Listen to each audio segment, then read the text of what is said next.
So let me go through the first main sort of drum riff for you. Goes something like this. Here we go. In 140 beats per minute. That's what we normally do nowadays at church. The actual recording note was 138.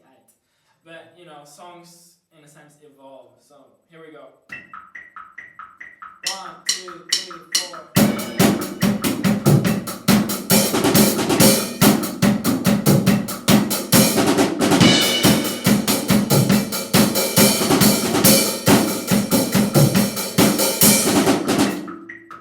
That's pretty much the pattern you need to learn in order to play that stuff. And it's like, it goes through different dynamic ranges. Sometimes it's really tight on the hi-hat. I play it in some section really loose on the hi-hat. Same pattern though. And I, instead of playing it this way, which many people would do, like this,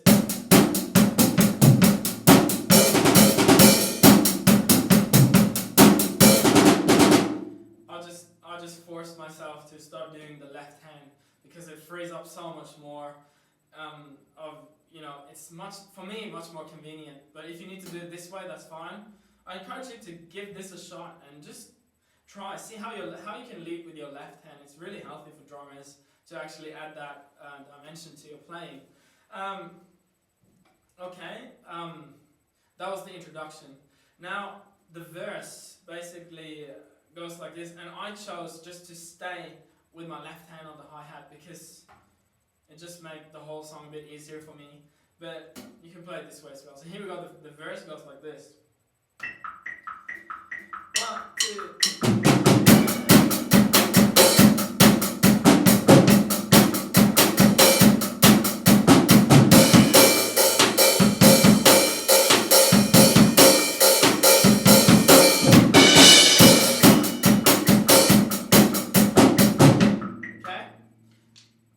Basically A and B part. That's how I played at this moment.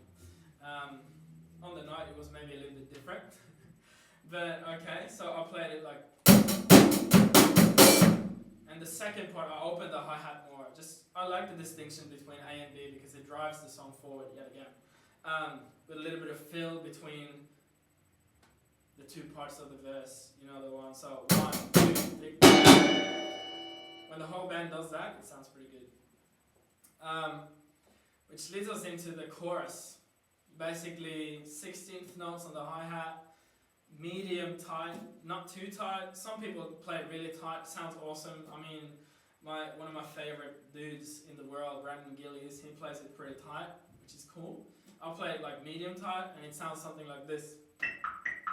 So, 1, 2, 3.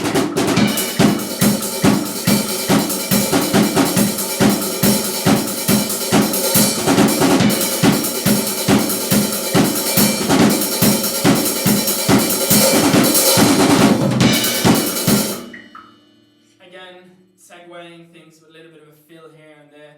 I don't do drum fills just for the sake of doing a drum fill. I actually do it with the purpose of driving one section of music effectively from one place to the other. Okay, so I place them there for a purpose, just to make it easy for everyone that sings the song.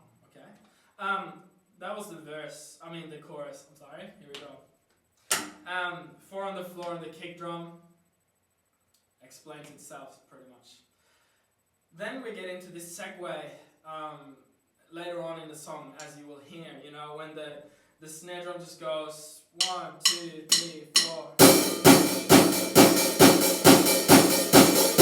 Just pretty static sounding, like it's not much movement there, it's just full on, almost like machine-like, into the bigger section of that again. I mean, it's a big song, it's all big sections. How big can you get it? It's all about getting it pretty massive. So I'll play this segue for you now so you can hear it.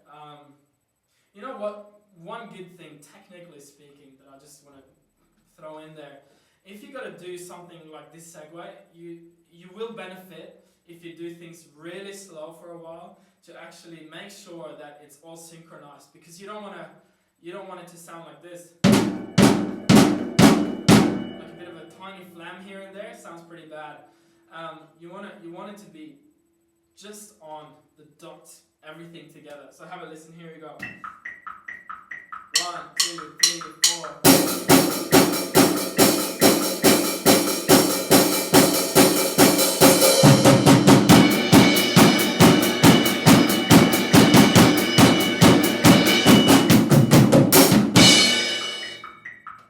when you do something in unison like that, make sure it is tight. If you need to go home and practice slowly, that's going to really benefit all of your groove basically, because the more you can get that happening, you will sound much more solid straight away. That's basically the main parts of this song. I hope that was helpful, and I hope it even inspires you to practice, because that's the only way we can get better.